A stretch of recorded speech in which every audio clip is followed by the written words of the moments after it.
வீட்டில் வெட்டியாக இருக்க உனக்கு என்ன தெரிய போகுது காசோட அருமை, வெளியில் போய் சம்பாரிச்சு பாரு, அப்போ தான் காசோட அருமை தெரியும்னு சொல்கிறது.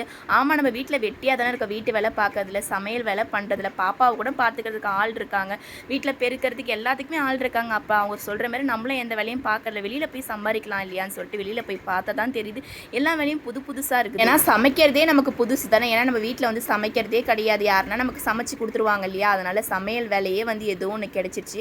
அதை வச்சு நம்ம சின்ன சின்னதாக ஒரு பிஸ்னஸ் வந்து பண்ணிட்டு இருந்தோம்னு வச்சுக்கோங்களேன். அது பிடிக்காது, நம்மளோட அதிகமாக அவள் சம்பாதிக்கிறாளா, அவள் அந்த பிஸ்னஸ் பண்ணவே விடக்கூடாதுன்னு நினைக்கிறது. இப்போ சொந்தக்காரங்க தான் அந்த மாதிரி இருக்காங்களா, நம்மளை வளரவே விடக்கூடாதுன்னு நினைக்கிறாங்க, ஆனால் கூட இருக்கவங்களும் அந்த மாதிரி தான் நினைப்பாங்க போலன்னு சொல்லிட்டு நினைக்கிறது.